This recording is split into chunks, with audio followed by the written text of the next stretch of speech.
Alhamdulillahirabbil alamin wassalatu wassalamu ala asrofil anbiya'i wal mursalin wa ala alihi wa ashabihi rasulillahi ajmain. Amma ba'du. Pertama sekali marilah kita panjatkan puji dan syukur atas kehadiran Allah Subhanahu wa taala yang mana telah memberikan kita kesehatan hingga saat ini. Dan tak lupa pula untuk junjungan Nabi besar kita yakni Nabi Muhammad SAW dengan mengucapkan Allahumma sholli ala sayyidina Muhammad wa ala ali sayyidina Muhammad. Baiklah, saya tidak akan memperpanjang mukadimah. Tema saya pada hari ini adalah tips mengatasi kegalauan. Kita pernah merasakan kegalauan, kegelisahan, kegundahan yang tentunya membuat hati kita tidak enak. Ketahuilah saudaraku, bahwa gundah gulana atau kegalauan itu ada dua keadaan.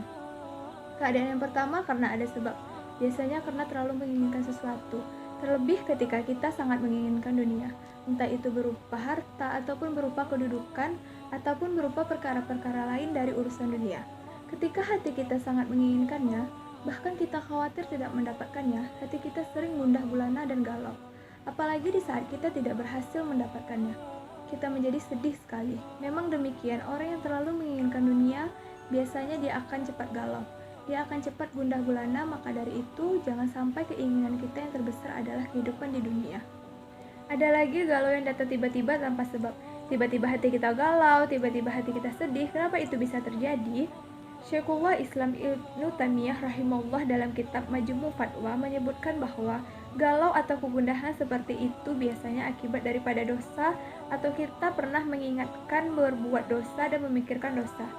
Akhirnya Allah Subhanahu wa taala memberikan kepada kita sanksi dengan cara dijadikan hati kita galau, gundah gulana tanpa sebab. Aneh, tiba-tiba hati kita tidak tenang, tidak tentram, gundah gulana, dan yang lainnya. Nah, apa saja yang kita lakukan ketika kita sedang galau? Yang pertama, banyak berzikir kepada Allah. Karena tidak ada sesuatu yang bermanfaat untuk hati yang galau dari berzikir kepada Allah. Karena dengan berzikir kepada Allah lah, hati kita menjadi tenang dan tentram. Yang kedua, memperbanyak baca Al-Quran. Ketika Al-Quran adalah obat apa yang ada di dalam hati. Yang ketiga, banyak-banyak kita mendekatkan diri kepada Allah Subhanahu wa taala. Kita harus ingat, sesuatu yang kita harapkan, yang kita inginkan tidak mungkin kita bisa raih kecuali dengan izin Allah.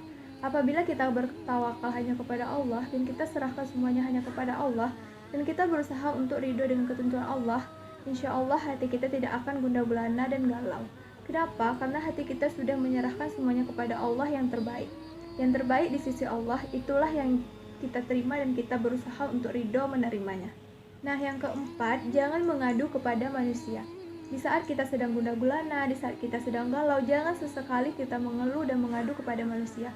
Karena mengadu kepada manusia itu tidak ada manfaatnya sama sekali. Adukanlah setiap kegalauan kita itu hanya kepada Allah. Demikianlah yang dapat saya sampaikan. Lebih dan kurangnya saya mohon maaf.